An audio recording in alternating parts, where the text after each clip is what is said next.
Hello everyone! We've played a lot of Assassin's Creed games in the past, so we decided to make a tier list. Now, keep in mind this is our opinion, and that yours may vary. So without further ado, let's jump right into it. Assassin's Creed 1 is the first installment of the Assassin's Creed series, therefore it deserves a place of honor. We will put it in the A tier. The game throws you into the Holy Land in the 12th century and offers detailed recreations of cities like Jerusalem and Acre. It was a groundbreaking title at the time, and still has a certain charm. Also, the free-running mechanics were innovative and the concept of the Animus was intriguing, even though a number of players didn't love that part. As for the negatives, the mission structure is pretty repetitive, the protagonist is kinda bland, compared to what comes later, and some aspects of the gameplay feel dated compared to modern titles. Nevertheless, it deserves its laurels, which is why we'll put it in the A tier. Assassin's Creed Unity has a reputation for being a bit of a mixed bag, to say the least. It was, and still is, one of the poorest entries in the series, receiving a lashing from critics and players alike for the plethora of awful bugs it launched. The game was plagued with them, completely ruining the experience. Many of these bugs have been patched out since, and the game itself isn't actually that bad. It offers a gorgeous and very faithful recreation of Paris during the French Revolution. The co-op mode could be pretty fun, when it worked, and you had a wide range of options for customizing your character's gear and appearance. Not to mention that Unity was the first game in the franchise to feature large numbers of NPCs to simulate a bustling city. But, man, the bugs. Odyssey is one of the best Assassin's Creed games we've ever played. The world is massive and gorgeous, with detailed recreations of famous landmarks and environments of ancient Greece. The game features a choice-driven narrative, sorta, where you can pick between Alexios or Cassandra as the main protagonist. Over the course of Odyssey, you choose dialogue options that shape the story and relationships throughout. So, for us, it needs to go in the S tier. Odyssey also offers a variety of combat styles, from brutal warrior to stealthy assassin, with different skills and abilities to customize your approach. And, of course, you get to fight mythical creatures, such as Medusa and the Minotaur. Many have pointed out that the dialogue choices did not always have much real impact on the story, and that Odyssey has less emphasis on the core conflict between assassins and Templars. While all this is absolutely true, this game is absolutely beautiful and amazing, and deserves to be in the highest tier. Valhalla takes you into the brutal yet fascinating world of Vikings in the 9th century, during their conquest of the British Isles. You'll explore Britain and Norway, encountering historical figures and immersing yourself in Viking culture. And as fans of said Viking culture, we've decided to place Valhalla in the A tier. Well, also the brutal and visceral combat and great side content, including building a settlement. And I'll never forget the side quest where you meet Keith Flint of the Prodigy as an insane monk. The only reason Valhalla is not in the S tier is that it is, in many aspects, a retread of Odyssey with a coat of Norse paint. Mirage is the latest addition to the AC franchise. At time of writing, it is smaller in scale and attempts a return to the series' roots. It refocuses on the core of what made the franchise popular in the first place, namely the Assassin Brotherhood and stealth gameplay. Granted, some players saw the more concentrated experience as a flaw rather than a virtue, because they preferred exploring the vast open worlds of Odyssey and Valhalla. For us, the bigger detriments are the bland protagonist and story. Those landed in the B tier. It's a really strong B, though, at the very edge of being an A. Assassin's Creed 2 is probably the most beloved entry in the series. Ezio is a charismatic and well-developed protagonist and his revenge story is very engaging, as is exploring Italy during the Renaissance. The game boasts a rich open world, bringing the 15th century to vibrant life with faithful recreations of cities like Florence and Venice. There's a lot to explore, secrets to uncover, and plenty of side activities. Now, since AC2 was released in 2009, the graphics and some aspects of the gameplay might feel dated compared to more recent titles. Regardless, the game is still very engaging and arguably the best in the series. It more than deserves a spot in the S tier.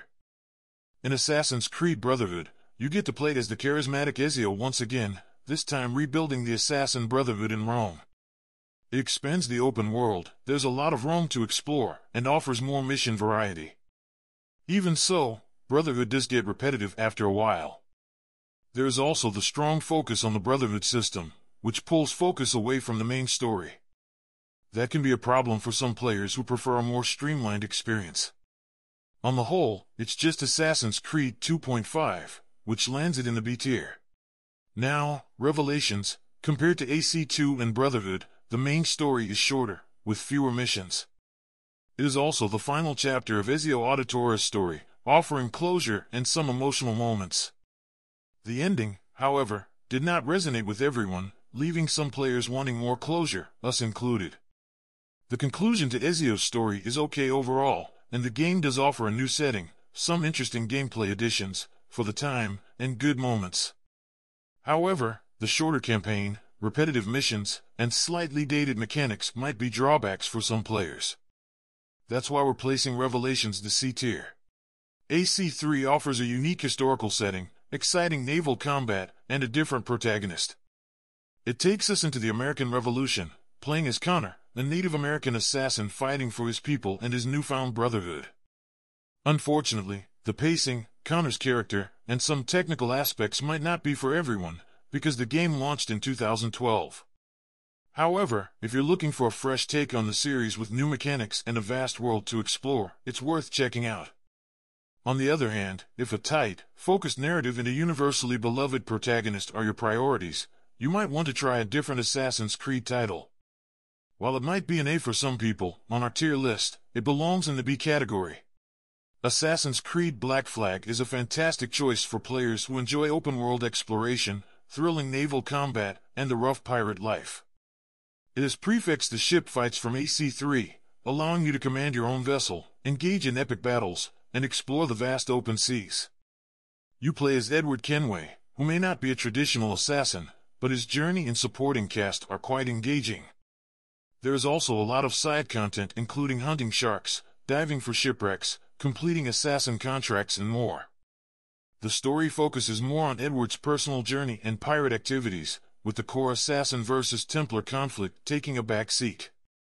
If you prefer a more traditional Assassin's Creed experience that is more about the primary conflict, or dislike some of the repetitive elements, you might want to consider a different game in the series. For us, this game was amazing, and deserves a spot in the S tier. Rogue does offer a unique perspective and some improvements on Black Flag's gameplay. However, the reused assets, predictable story, and shorter campaign definitely work against it. You play as Shay Cormac, a disillusioned assassin who joins the Templars. This offers a fresh viewpoint on the conflict and explores their motivations and ideology. Similar to Black Flag, ship battles are a major highlight. While the Templar perspective is interesting, the overall narrative might feel predictable for some, and compared to some other Assassin's Creed titles, Rogue's main story feels is on the short side. And let's be honest, who wants to be a Templar? Compared to the previous titles, Rogue falls into the D category. Liberation is worth considering for players who want a unique assassin protagonist, because you play as the first female protagonist in the series, Avellini. She is fighting for freedom and justice in 18th century New Orleans, and has a unique combat style with dual weapons and gadgets like a blowpipe and smoke bombs. Liberation's new gameplay elements and diverse environments are interesting, no doubt. However, the technical limitations, repetitive elements, and a short campaign are definite drawbacks. For us, it was fine, and we will place it in the C category. But, like, a strong C. Syndicate changes the setting to Victorian London, a choice between dual protagonists, and some fun new gameplay mechanics with the rope launcher. It's worth checking out for these features. The concept of taking over boroughs is kinda interesting, though the repetitive nature of these activities can become tedious for some players. We will place Syndicate in B, since a lot of people really like it, but overall, it is a pretty uninspired retread of what the previous games did. The narrative, setting and protagonists, plus the handful of new mechanics, are enough to pull it up a little. Origins marked a significant shift for the series, offering a sprawling open world and deeper RPG mechanics, like skill trees, gear customization, and dialogue choices. That way, you have more of a personalized experience. In Origins, you explore vast, beautiful areas of ancient Egypt, and the world is filled with things to do beyond the main story. You can raid tombs filled with puzzles and secrets, hunt legendary creatures, or simply explore and discover the rich history of the region. And, of course, you go through the captivating story about the birth of the assassins.